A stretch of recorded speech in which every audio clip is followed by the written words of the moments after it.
Hey y'all, and welcome to Geospatial Experiences. I'm your host, Melissa Mayo, and I'm an Esri engineer on the product team. This podcast focuses on the application of geographic information.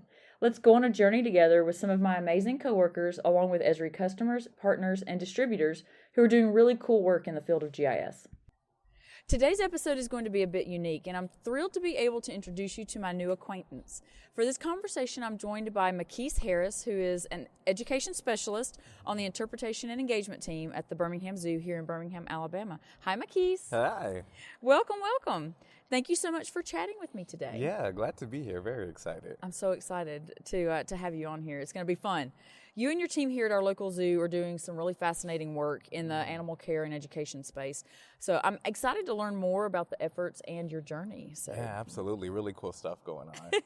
I'm looking forward to our conversation because it's going to be so unique as compared to our other episodes this season. So let's jump in if you're ready. Yeah, I am. Absolutely. Awesome. So I start all of them out the same way by asking people to tell me about their journey. So tell me about your journey. Well, I kind of have always been interested in animals.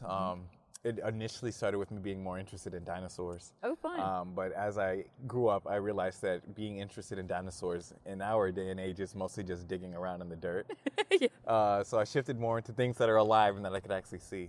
I used to want to be a veterinarian, but then I interned at a vet for a while, and I'm a little more on the squeamish side. Amen. Me too. Yeah. I had the same experience. Yeah, it was a good experience. I got to, help deliver some puppies, but it's kind of more of a sad field, I would say, getting, some feline leukemia and different things like that, getting to witness that. So then I started to shift more into, what else can I do with animals? And then I actually got to intern here a few years ago, and I absolutely loved it, fell in love with it. And at least my side of the zoo, because there's so many different sides of the zoo, it's kind of, for me, the best of both worlds, getting to engage with people, really teach people about animals in our natural world, and then getting to actually work with the animals a little bit, and getting to see just how we're all connected. Awesome. Yeah. So you interned here at the zoo, and then you decided to go come full on time. Full time. That's for awesome. sure. It was a really good time. It was so right out of college, I really wasn't quite sure what to do. I graduated in 2020, and of course that was such a time. Yeah, worst time to graduate. Such a time. Right? Yes. And so I don't know. It's kind of at least mapped out for a lot of us in our minds that you graduate college, you get your job. It's all very linear path, which a lot of the times it's not. And for me, it wasn't. So I graduated college. I'm like, okay, I have a biology degree. I really don't want to go to grad school right now. I'm kind of burnt out from taking organic chemistry and physics and all of that stuff. So I'm like, where do I go now from this? What do I do now? And so I got the internship here, and that really opened up some doors, got to meet some of the great people here.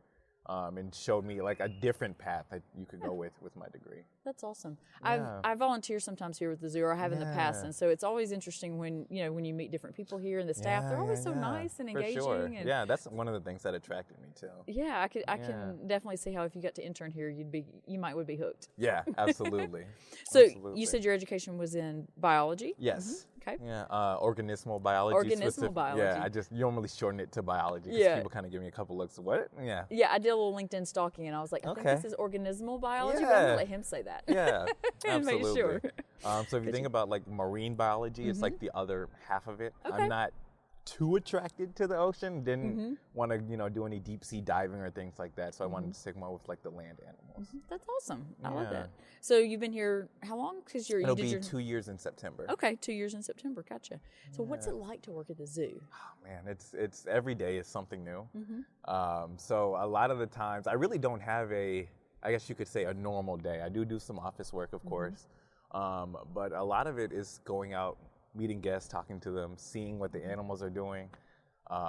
It's really a good time. It's basically, it is somewhat of a 9 to 5. We have our regular hours like a lot of other institutions, but it's a different day every day. Awesome. So what exactly do you do? I haven't really covered that. Yeah. I probably should back up the step and find out exactly what it is that you do. Yeah, so I'm on the interpretation and engagement side of education. So I do a lot of tours. Like just general tours, showing people the animals, showing them what the animals are doing. Met you on our behind the scenes, which is one of the great things we do, actually getting to go in to animal spaces, interact with them a little bit. I also do some night tours Sometimes we even do a zoo snooze where people actually come and camp out at the zoo. It's a really good time. Some signage, we get to do a little bit of graphic design, which is really interesting. Neat. Yeah, to design some of the signs around the zoo. And then even sometimes marketing will ask us to do like little Instagram clips or TikToks or things like that. So it's a very varied thing, which really plays into every day being different. Because one day I might be hanging out with the marketing people, shooting some videos, or I might be, let me go design, we need some new signage over this habitat, or we have this program going on.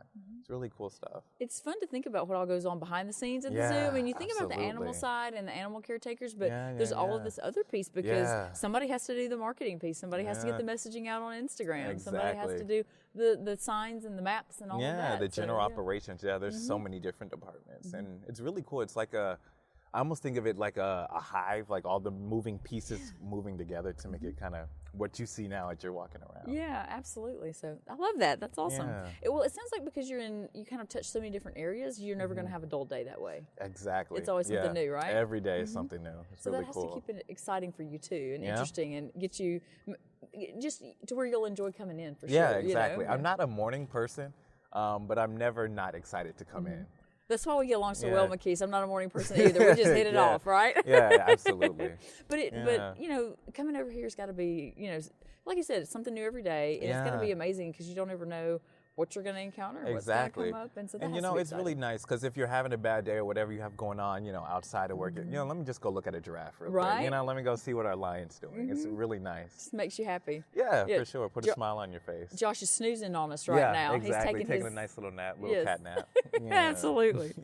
We're over here close to Josh. We were hoping we were going to get some interesting animal sounds, but he's snoozing on us. Maybe he'll wake up. Yeah, he might wake up. It's cold today, so he tends to be active, Yeah, much more when it's a little warmer. For sure. Yeah, he's a pretty vocal guy. So speaking of the mornings, what's the morning routine around the zoo like, kind of before the guests arrive? What's that like? So it's really different for, the different departments. Our operations people kind of walk around and make sure everything's clean. All of our, there's no broken fences or anything crazy that's happened throughout the night. All the trash cans and stuff are emptied. Our animal care teams will usually do meds and feed and all of that before. Maybe some training early in the morning too, before the guests arrive. For education, we do a bit of program prep, depending what programs we have in the morning or later that day. It really just depends on the department. But it's honestly, I would say a lot of the work at the zoo is 50% prep, 50% running it. You want to get ahead of all the stuff because it's hard to do a lot of the stuff when you have, a couple hundred guests walking around. Yeah, absolutely. Yeah. So the zoo's busy before we get here. Yeah, for sure. Absolutely. Absolutely. It's buzzing. So how's it different on days that the zoo's closed to the public? I know the caretakers have to come in because the animals still need to eat. They need water and stuff. So there's still people here checking on things. Yeah. It's, even when the zoo is closed, it's still buzzing because like you're saying, you got to do all this training and feeding and all this stuff. And honestly, on the days that the zoo's closed, I would say they do a little more. Okay. Just because they have a little more, leeway. You could shift animals a little easier. Don't really have to worry about, make sure there's no guest over here or things like that. Don't have to worry about the timing of it either. Exactly. And, this giraffe doesn't want to move right now, but we're opening the zoo in 15 minutes. Exactly. So. And which happens a lot. A couple times a giraffe will just not want to, like a cold day today, they're like, I'd rather stay, staying inside, which on days like today, it's like, we got we have guests coming, but on closed days, it's much more flexible. You can get back to them maybe if it warms up after a while or something like that. That's great. Over in education on closed days, we actually have our zoo school program. So the kids will actually come on grounds on our closed days, and actually they get to kind of see the zoo when other guests aren't seeing it, which is a really cool experience. I was going to say, that's got to be a really neat experience for them. For I bet that's going to stick with them, too, Yeah, because they're little and, they're kids. So they're going to think about, hey, I got to go to the zoo when it was closed. Yeah, it's really cool. We've actually had some volunteers who have kind of come back from being, in zoo school and have come back as teen volunteers and again as adult volunteers. And even some have gone, through that whole path and are now working here. That's awesome. Really I love cool. that. Yeah. It seems like a good... what am I trying? I was going to say breeding ground, but I'm trying to say like a pipeline, I guess. Like a pipeline, yeah, for absolutely. Sure. Yeah. Cultivate that animal love that you have. For sure. Yeah. Let's see. So, well, we may have covered this already, but if there's Okay. anything else, I kind of jumped ahead in my list. But I'd love to know more about what you do in your role as an education specialist. So, Yeah. we talked about that we met the other day with you were leading our behind the scenes Yeah, yeah, adventure, yeah. the giraffe excursion. I love giraffes, and so that was Yeah, awesome. They're great. And you were really captivating and knowledgeable during that. You Yeah. gave us a lot of information. You were really engaging. Oh, So, thank you. what's it? I guess one of my questions to go along with that would be, how do you Yeah. prep for things like that? How do you get Man. ready, and how do you kind of decide what needs to be shared and all of that? Well, we kind of have our, like I was saying, a lot of it is the prep time. So before we even have our behind the scenes program up and running, we create scripts, essentially. Okay. This is the message we want to send. This is what we want people to walk away with. And so day of prepping that, I gather like those biofacts that I showed you, like the giraffe vertebrae, or, that tongue replica. So we'll gather those, make sure we have our waivers, and we'll kind of just go over what we want to say. We've kind of done this for like 2 years now since COVID, we kind of got through COVID. That's when we picked back up on our programming. So we pretty much versed in it. Yeah. So I guess the prep time now has cut way down. Now we just kind of gather our stuff, come out and talk to you guys. And we learn stuff every day because some of the information is so niche you wouldn't know unless you talk to people who work with them every day. But a lot of the other information, the general stuff, it's so ingrained in our minds now. Yeah. We really don't have to do too much reading up and prepping. It's just like, oh yeah, let me talk about the animals I know, the animals I love. Well, it comes out more natural that way, yeah, too. for sure, It's yeah. a good conversation to have with Yeah. the people who are on the tour. Yeah, and, exactly. Exactly. pull them in. Yeah. So do you kind of set up time, or do you try to work with the caretakers or the trainers to kind of learn more, to kind of expand your knowledge a Like little to bit? prep for it, or just as far Just as in general, learning? just learning, and do you get to spend time with them from time? It's sometime? pretty random, I Yeah, would say, okay. as far as like learning from them, because of course they They're have animals busy. to take. Yeah, they Yeah, got they're animals busy. to take care of. But if they're always the teams are so welcoming. If you ever catch them in passing, and not only just for us who work here, but guests too. You catch them in passing. Hey, what are you doing? Or what is this animal doing? I haven't seen them do that before. They're very welcoming and able to explain to you some information that you wouldn't even be able to Google. We did really cool stuff. Yeah, we did a scavenger hunt here when I was working for the power company, and they had us here for a team building event, and That's I cool. guess that's the best way of putting it. And I did grab a couple of them and be like, Yeah. "We can't find this. Where is Yeah, this?" yeah. And they're like, "Oh, that's right here. It's over here." yeah. Really cool stuff. Yes. One of my favorite stories is my coworker and I were just walking, and I don't even know how this came up, but we ran into one of our vets, and I really have no idea how this came up. We were talking about tortoises. Okay. And I asked, like, where do you do a blood draw on a tortoise? Because, like, they have, where would shell you? and everything, Yeah, because a lot of times with animals, you might go for the jugular or whatever, but tortoises, they might get all that protectiveness. She was like, no, you always go for their back leg. I'm like, wow. Who And would've I'm knew? like, and I was talking to my coworker, like, we couldn't have even Googled that information. Yeah. It's really crazy stuff. So it's just really cool to be able to walk around and get that firsthand knowledge from people. And staying curious too has to be Yeah, a absolutely. big part of it. Yeah. One of the guests on the podcast that we talked to kind of early in the season, that was one of Yeah. his big messages for everybody, was to be curious and stay curious Yeah, and keep learning. keep learning. Absolutely. for so sure. it's been a theme that's popped up organically throughout the Yeah, conversation. So I love that. Yeah, through my 4 years of college, I did, of course, a lot of animal learning. But even just working here for not even full 2 years, I've learned almost, if not as much, about animals working here than in college. That's great. That it's good that there are the people here who are so willing to engage with you and Yeah, educate yeah. and just kind of share their knowledge and build that up, because there's no telling where you might go from that experience Exactly. as well. So For it's sure. great that they're taking time with you and are willing to do that. So let's see, you're a member of the interpretation and engagement team here. Yes. There are other teams in your organization, because we were talking the Yeah. other day how you had kind of 4 branches. That's broken up into three three parts. of them, three. Yeah. parts. Mhm. Yes, correct me, Makis. So what are the focus of those other teams? So, like you were saying, I'm interpretation engagement, guest facing mostly. We have our learning team, which does that zoo school program I talked about. We have a homeschool program. Oh, sweet. Where homeschool children get to come and also experience the zoo. And then they also do camps. So summer camp, winter camp, fall camp, and spring camp. We basically have our own camp programs where children get to come and also experience the zoo, have some fun activities. and really just get to build those connections with each other. And then we have our volunteer department, which you actually have been a part of, which is really cool. So the volunteers actually come and they get to help in just almost every department. So we have some volunteers who actually get to work with the animal care teams. Like we have some who are working with the elephants.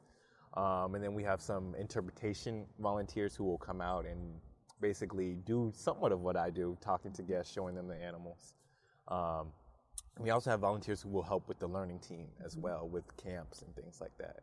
Awesome. Yeah, really cool. Do you have, if I remember right, you have a docent program? Is it in that group yeah, too? Also in the volunteers, exactly. And the docents have been here. Oh man, they are now talk about a fountain of knowledge. They know so much. Every Sunday, I try to have a little lunch with them, and I learn so much from them as well, just because they have been here for so long and have seen the changes that the zoo has gone through, and they know once again some really niche information that you wouldn't be able to find elsewhere. Yeah, I came during Glow Wild and participated last year during Glow Wild, and they had some of the docents that were out there too, and I just tried to chat with them even while I was out, because they were so, like you said, they were so knowledgeable. I couldn't get over how much they knew and how much information they had, and they were they loved chatting. They loved absolutely. They love to so. share what they know. There were a couple of them who kept like, you really need to come and get in the full volunteer program and come and do it. And last year was just kind of crazy for me. I changed jobs and I was traveling a bunch, and so I didn't get to do the training. Around. Yeah, so hopefully I can participate the next time the training is open. And for sure. It's a great time. I would definitely suggest it. Yeah, it's kind of absolutely.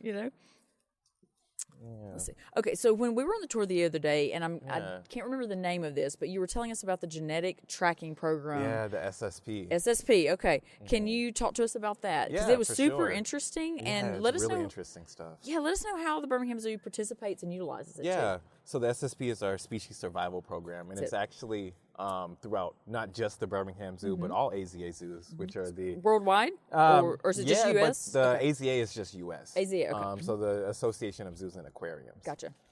And so basically, each animal has its own SSP. So like we have the lion SSP, the giraffe SSP, and there is basically a group of people for each one that are monitoring the genetics of those animals across the zoos. Okay. And that group basically determines where an animal would go. So let's say you have a lion cub born at a different zoo. You don't really maybe not want that lion to stay there just for, population reasons, and we might want those genetics represented elsewhere. So they'll look and say, okay, this genetic pairing would pair up well with this lion all the way across the country. So they'll, get on the line with other zoos and say, hey, if you have a spot for this lion, we think this lion would work well over here. Okay. It's really cool. And basically that's to help keep the population diverse. And I guess this is a good time to kind of blow some misconceptions that zoos take animals from the wild, which is not true at all. Basically, that's what the purpose somewhat of the SSP is, to keep the genetic diverse without having to touch wild populations. Okay, that's super interesting. It was really cool. I was really interested when you were talking about it the other day, and so I was like, we've got to bring it up when we were chatting today. Yeah, absolutely. And so there are some SSP coordinators as well that would represent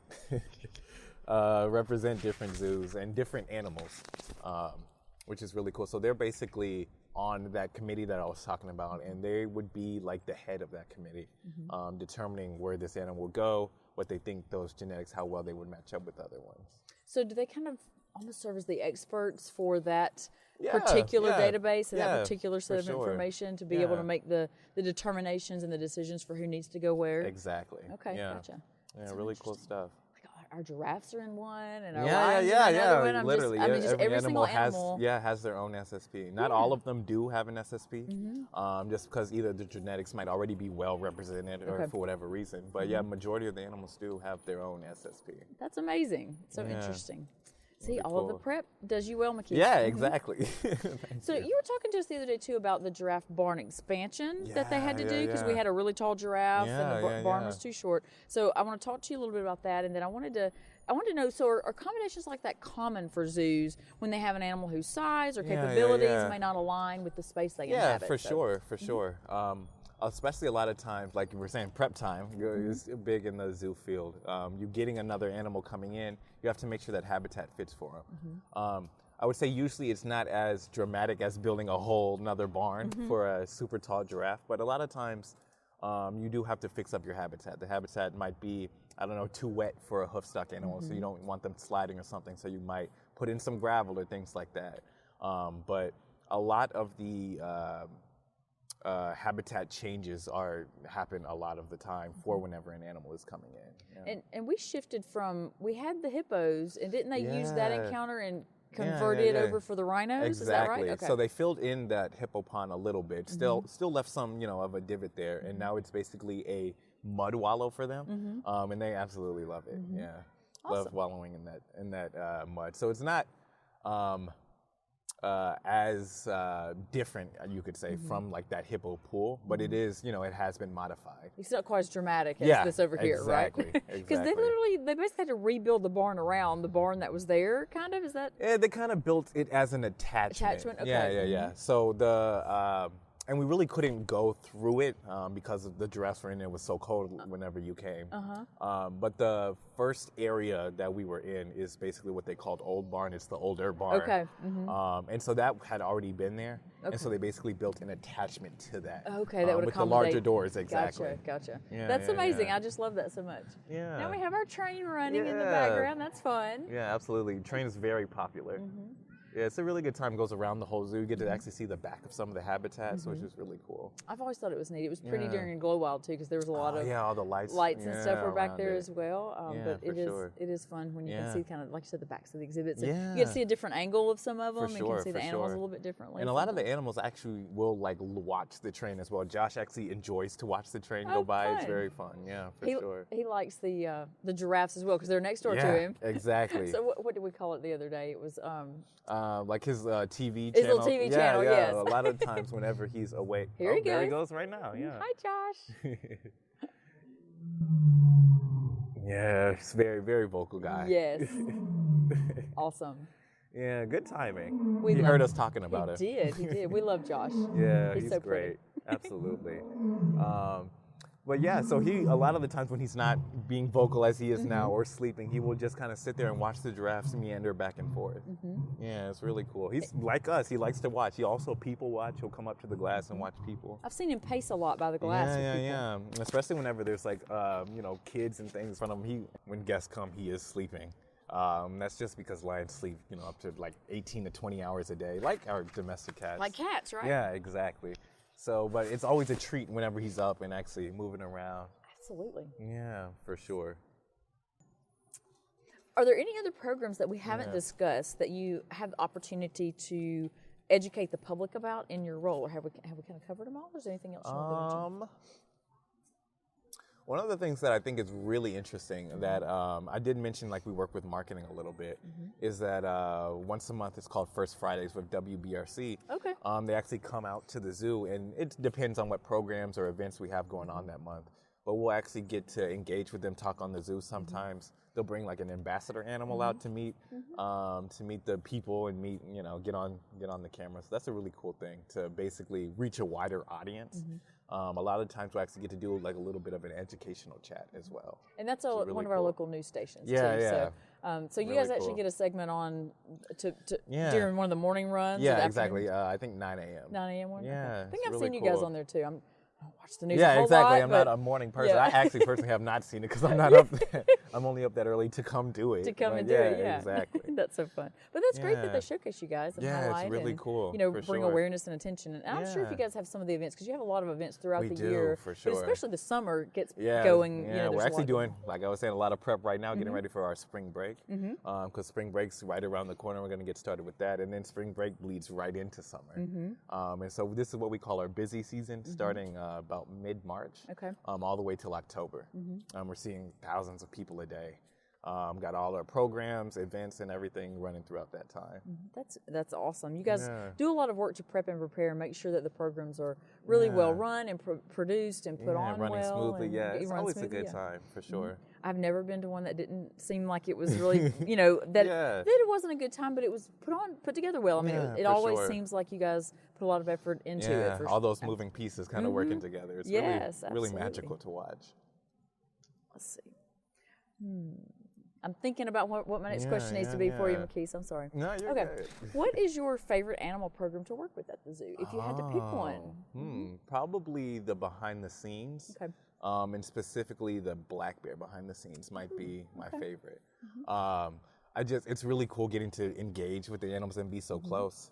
But not only getting to be very close with the animals and actually seeing what their inside space is like, but also you get kind of to talk one-on-one or, you know, in a group, depending how large your group is for the behind the scenes with the animal care professionals, which is really cool. You get like I was saying, get that niche knowledge about the individual animals and all the work that it takes. The black bears especially take a lot of work. Bears are extremely smart. So it's really cool to hear from them all the prep time and all the stuff that they have to do to, you know, give our animals the best care. Really cool stuff. Hadn't even thought about the black bears having a behind-the-scenes encounter. I need to do my research better, don't I? But they were asleep whenever you came before. Yeah, they actually just came out of their torpor. I was about to say, because they don't really truly hibernate. It was something else. Yeah, so exactly. Torpor. Okay. Torpor, yeah. You want to talk about that a minute? Yeah, for sure, since we kind of segue into it. So it's a myth that bears hibernate, but there is that saying, don't wake a sleeping bear, which is actually true because bears aren't true hibernators like ground squirrels. If you were to go in their den and give them a poke, they would actually be right up looking at you. Oh, wow. Yeah, they tend to wake up, if not every day for a little bit to, you know, use the bathroom, maybe eat a little food, but every other day. Okay. And that's called torpor, so it's not like a true deep sleep. Their body does, you know, cool down, their heart rate slows down and all of that, but they're not completely out. Okay. Whereas like with groundhogs, if you found a hibernating groundhog, you could pick them up and they would not move at all. Oh, wow. That's fascinating. Yeah, crazy stuff. Absolutely. Yeah. I think it's fun. I think the bear's been out once or twice when I've been here. But even when I'm here, I'm like, why is this bear not out for me? I have terrible timing. Yeah, and they're also very reclusive. They really could be out. And our girls love to climb. Sometimes I've seen a couple times they're like 30 feet in the air in a tree. That's probably, I probably wasn't looking weren't looking up. Yeah, you don't think to look up when you're looking for a bear. Yeah. And the caretakers are, why didn't I ask the caretakers, where are these bears? Yeah, and honestly, it's really cool because the bears, of course, you know, work with them every day, and there's a lot of training that goes in. And I've seen a couple of times where they'll just call their names, and the bears will come running down. Oh, wow. Yeah. They're coming for their snacks, yeah, aren't absolutely. They? That's what my dog at home does. He's coming for his snacks. Yeah, just like dogs, very food motivated. A lot of the animals are very food motivated. I'm food motivated. Me too. Okay, so is there a particular animal at the zoo that you love to learn and teach others about? I know you seem excited about the bears. Is that your favorite, or is there another one you really like? I think I'm more of a reptile guy. I really love going into the reptile building and getting to talk to people, especially since reptiles are generally people's not favorite. Yeah, that's a lot the of place people I never aren't. go. See, a lot of people have that too, and I love kind of blowing their minds about just how different and cool reptiles are, but then also giving them a little bit of comfort about reptiles and making them feel less scared about our reptilian friends. Snakes and I are not. Snakes are not my favorite, I'm going to say. Yeah, they serve their purpose. Yeah, they do. They're great. They have a reason. They're great, but they're great over there for me, Makis. Over there. Yeah, definitely have gotten that a lot. But I would say, reptiles are definitely my favorite. Do you have one in particular that's your favorite? Or? Oh, man, it's so hard. And honestly, if you ask me again next week, I'd probably change it. I would probably change my mind. This is like asking me what my favorite book is. Like, forget it. You're never getting a straight answer. I guess this week, my favorite would probably be our giant Aldabra tortoises. Okay. And they actually have just come out recently because, you know, during the winter they are inside. I actually have not seen them since October. Oh, wow. But just last week, because we had some pretty warm weather last week, got to see them for the first time in a while, and I was reminded how amazing they are. Now, those are neat, so we'll have to giant tortoises, absolutely. Our biggest girl is actually over 400 pounds. That's amazing. Which is, actually crazy to you know, and I learned that from talking to, you know, one of her animal care professionals, which is really great. I bet they have... You know, you wouldn't think about that they would have a lot that goes into them, but I bet they do have a lot that goes into taking care of them too. Yeah, absolutely. Yeah, for sure. Temperature regulations and food and all of that. Yeah. We could be here all day talking about those monkeys, right? Absolutely. Don't get me started on reptiles. Right? And then I can be curious, though. Yeah. Okay, so the Birmingham Zoo is not a huge zoo. Yeah. I mean, it's not teeny tiny, but it's not... we're a medium-sized Medium size, so we're not as big as like Denver or San Diego. Yeah, absolutely. But we're Those are huge zoos. I mean, love them. I've been to both of them, love them. But, we've had a lot of really great projects and improvements over the last several years. Chris Pfefferkorn, the president and CEO, seems like he's been really focused on making our zoo better for guests. Absolutely. You know, making them better for the animals, making sure they have the best facilities. Yeah. You know, the keepers, the enrichment opportunities, just everything, trying to make it as good as he can for everybody involved. Yeah. So what changes and emphasis have you seen while you've been here? Oh man, he's done a really great job. One of the biggest things that is actively going on is they're building our cougar crossing over in our Alabama Wilds area. So we're going to be getting a mountain lion, cougar, puma, for however you want to, all the same animal, different names for it. But we're going to be getting one of those, which is really, really exciting that they're doing that over there. And they've been fundraising for that for a few years now, haven't they? Because they do the Tigers for the Trails or Trails? Tails and Trails. Tails and Trails. Yeah, Tails and Trails. I'll get it, Makis. Yeah, you were close. I was You were close, yes. Yeah. I've come to that a few times, and that's so fun. Yeah, absolutely. Another cool thing, you can actually see the sign right here. We have a few walking trails that have just kind of been implemented within the last month. So we've always had people, coming to the zoo. It's a good place to walk. It's a nice, safe space. And so we actually have now implemented some walking trails that tell you just how far you're walking when you walk these trails, which is really cool. It's a really good idea I think as so well. too. Yeah, for sure. I saw the publication about it come out last week, or a couple weeks ago, whenever it was. And I was like, oh, that is a really good idea. Yeah, really neat stuff. So yeah, we're doing a lot of stuff. Currently, our bathrooms over by the primate building are being remodeled. So a lot of small changes outside of Cougar Crossing. That's a pretty large, that's a pretty big one. And did they open it yet? I think they were working on, was it the primate area? Were they expanding that? I think that's in the plans, but okay. right now it's just like the bathroom that's that's currently being fixed up. Gotcha. Yeah. And I feel like was it a few years ago they redid the flamingo area? They kind of fixed it up too. Yeah, I think so. I think that predates me a little bit. It does. Yeah. It was several years ago, but I think that there was something about they brought the sand in from the Barron Stadium because the flamingos like to nest in that they do. sand. Yeah. And so they hatched a couple. Cool. A couple of them hatched, and they named them. Yeah, Barron. Yes, yeah, he's a really cool guy. Yeah, for sure. You should definitely check him out. Absolutely. You guys see him. The flamingos are really fun. I thought that was so neat. I was like, oh my gosh, yes, we have we have flamingo chicks. Yeah, so. And I remember back from, probably middle school, we would come, middle school field trips to the zoo, and the zoo is so different now. It is. At least in my time thinking back from middle school till now, like the whole front plaza is completely different. The entrance used to be kind of over where the education building is now. Okay. And so they've redone like that whole front area. It's really pretty when you first walk in. It's for impressive. sure. It's and really you can look out over the green. Yeah, over Henley Lawn. Yeah, really nice. Great space for events and everything. It's really cool. For sure. Yeah, really cool work there. It just seems it seems like he is directing and putting a lot of emphasis in, moving things forward and then engaging the board and the junior board and everything to be able to raise money and keep things going and keep improving the spaces here. For sure. And make it just a really good area for visitors to come and experience. For the guests, the animals, and people who work in here. For sure. So let's shift gears a little bit. Let's talk about technology. Can you speak on the use of technology throughout the zoo? Yeah, for sure. This is actually a good connect. We just got, you can see my name tag here, these scanning name tags now. So that's a little bit of technology that has just recently been implemented, which is really cool. Definitely, bumps up security. I personally like it because I don't like carrying around a bunch of keys. It's really nice to just kind of scan into different places. But yeah, so we've actually shifted away from using physical maps, trying to keep our paper usage down. So now all of our maps are digital. We have QR codes all throughout the zoo. There's a couple different like scavenger hunts and things you can do that are also QR codes posted around. Josh is back active. Yeah, there he is. He's right by us. Yeah. But yeah, especially, keeping up with how just the world is shifting as far as technology. We've definitely been moving forward with technology. It's really cool stuff, especially, over in education. We try to do as much with technology, and it makes our life so much easier. We have, iPads and stuff that we can show, do different programs on, projectors and things like that. You know what they need to do for you? They need to put those waivers on your iPads for the people that don't bring them so filled you just out. have it on the iPad. And you just have for them sure. sign That's it, a really good idea. Save some more paper that way. I mean, not everybody's on the ball like I am, Makis. I brought them done, I paid attention to your email, sir. But as we were standing there and they were filling out, I was like, they need an iPad. He needs an iPad for this. This would be just sign your name on the iPad. Yeah, it's a really nice thing. So do you think the technology improves the customer experience here? I think so. Yeah, I definitely do. Do you see people running around with their phones and using the app? Exactly. I think there is, just with everything, kind of the shift to technology. Nothing's going to be, immediate. So I think there is, a little bit of learning curve with, how to use some of the apps and how to use all this stuff. But once you,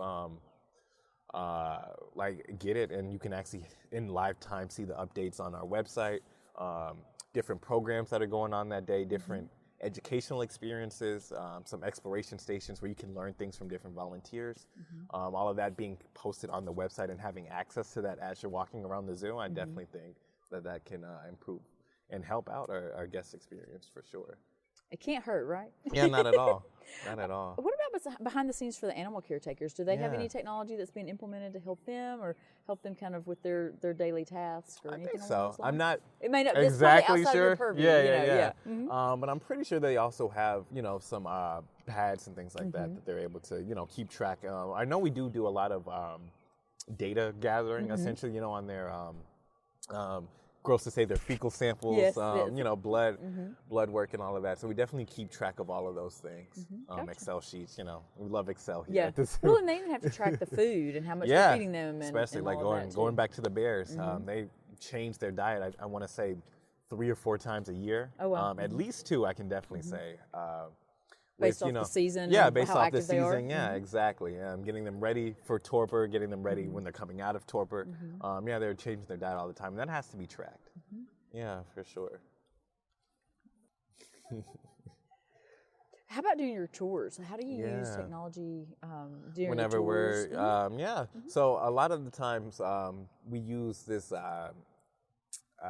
network called Ultra. So that's basically where I think you might have used it whenever you bought your ticket. So a lot of our people who buy tickets, it goes through that system, and we're actually able to track who's coming, their email, phone numbers, if they buy tickets before and all of that stuff. So it really helps us get basically an attendance sheet, especially for like our larger events. Sometimes we have 100 or so people coming to the zoo, for like a snooze or a tour. Want to make sure you're not leaving anyone behind. We're able to get in touch with people.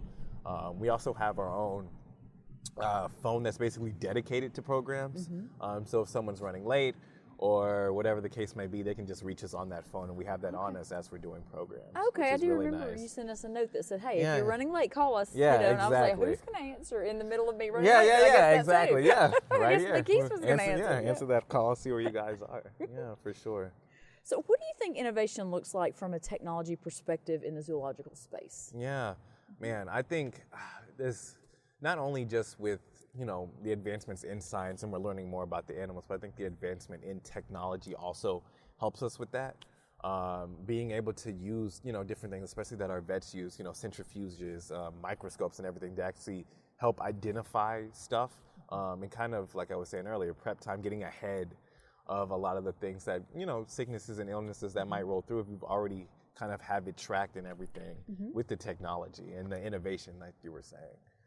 It really could make it a lot easier, for sure. Is there anything that you've seen at other zoos that you think would be helpful if implemented I've seen, here? and I have an eye for signage, working with signage. So I've seen a lot of really cool interactive signage, which would be really cool. I've seen some stuff where you can, going back to reptiles, where you can actually, it has a thermal reader where you can actually put your hand behind it and see like through the eyes of a snake, essentially. Oh, neat. Yeah, really cool stuff. So I've seen like some really high-tech stuff, which is really cool. It's just all about the budget, right? Yeah, it's all about the budget for sure. Get these donors in here, right? Yeah, really cool stuff though. Let's see, what interactive or interpretive tools could your team benefit from having that you don't readily have available now? Because I know you had, you took the giraffe vertebra along with you and some other things. So what might help you that would be kind of in a technology space? I think, so like you were saying with the biofacts, we've actually been trying to revamp our biofact collection. And so in doing that, we're actually looking at innovating that whole room with technology, being able to get a check-in and check-out system, QR code, so you can actually track where the biofacts are, which would be really cool. So like if one group has it in a program, you're not in there looking for it, you can just kind of pull up on your phone or the iPad or whatever and see where it is. Gotcha. It's a really cool thing that we're trying to move towards. Another really cool thing that we could do as far as, this isn't so much on my side, but like with camps, I've seen them use different, their iPads for different stuff, like for the kids, especially during the winter season, the cold and flu season, we have our own thermometers or whatever to make sure that no one's really coming in sick. Yeah. You know how kids are. If one kid gets sick, and when the next week everybody's sick. So it's really cool that we have these thermometers.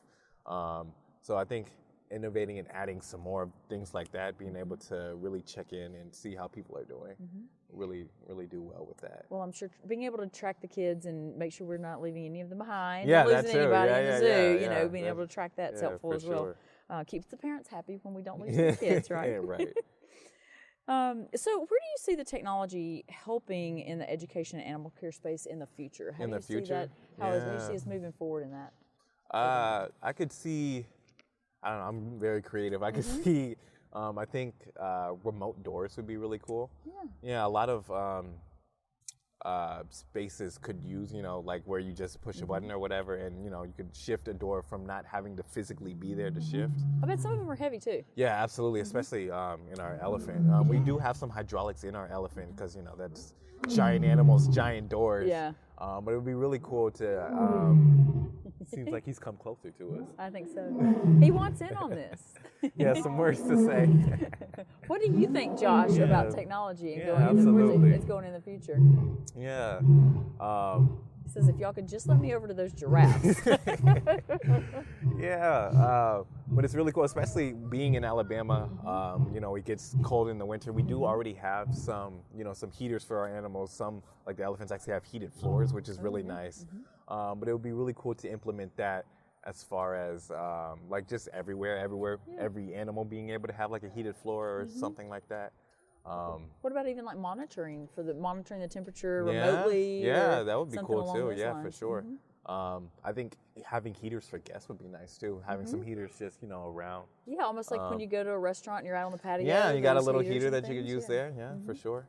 I've also thought about, because I think Georgia Aquarium has like under their, I think it's the whale shark area, and it's like the sidewalk that moves the. Yeah. I don't even know what you would call that. But yeah, that's like that moving. A moving side. sidewalk. Airports have them too. That would be really cool. That would be And that would honestly, at least in my eyes, help with a lot of accessibility. Yeah, have like a different path where you could just kind of stand, like a guided tour would be really cool. Yeah. I know when I bring my mom, we have to think about where are the benches. She gets around pretty well, but she just wears out a little bit. Yeah, so, for sure. So having the benches around is helpful, but like a moving sidewalk for certain areas, Yeah, I could put her on that and yeah, exactly. Just save her ride some around. steps, Yeah, for sure. That'd be really cool. she's gonna strangle me. Yeah. So yeah, I'm very pro technology, and I think that just with how fast things are progressing with AI and everything coming out, I really could see like those applications being put into the zoo field, how far that could take us. Honestly, how great our imagination is probably how far it could. Yeah. It's only our limiters. I was about to say we're only limited by that, right? Yeah. I think that's awesome. Yeah. Do you have any final thoughts before we wrap up today? I think I'm at the end of the questions that I had for you, but we've had a few more that we've added. But yeah. do you have anything else you wanted to add that we didn't cover? Really, I think we kind of hit on all the stuff I wanted to share with you guys. Just wanted to let you know how great it is here at Birmingham. For sure. Great it is coming to visit the zoo. We have a lot of cool stuff coming up. Like I was saying, we're getting into the busy season. Great time to visit the zoo. It's a lot warmer for one. But then the animals probably be a little more active with the warmer weather. A lot of programs and events going on. Yeah. Awesome. That's amazing. Thank you so much for chatting with us today. I'm glad we got to do this. Yeah, for sure. It's a great time. Thanks for having me. For sure. I appreciate you. Yeah. Maybe do that. Hello. Hi. Come on, guys.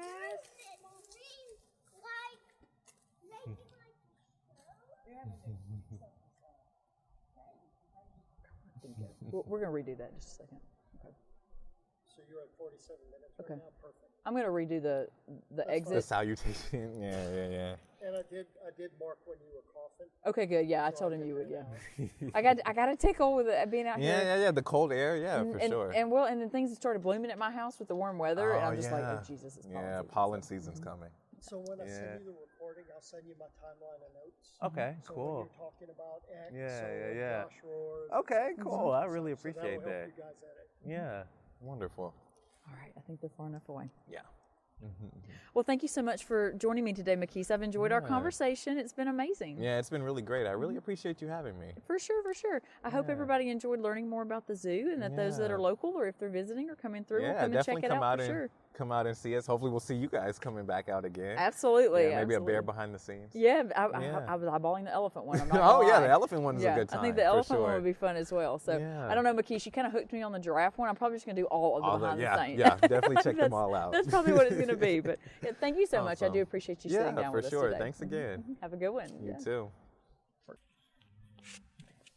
All right, so today's episode was amazing. I knew it was going to be. Makis was super engaging when we came the other weekend for the giraffe encounter, and he did not disappoint today.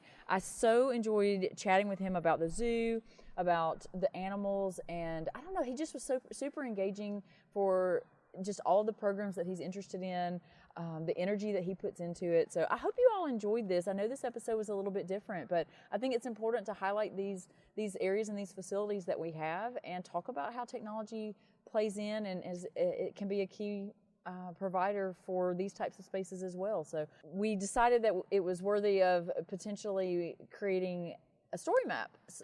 It was just a really great opportunity, and I'm so appreciative that Makis was willing to come on and let us highlight him in the zoo. So it was just an amazing time. I hope you all enjoy listening. That wraps up today's episode. Please feel free to reach out with your comments, or if you have an interesting topic that you would like to hear, please let us know. Thanks again for your time, and tune in for our next podcast.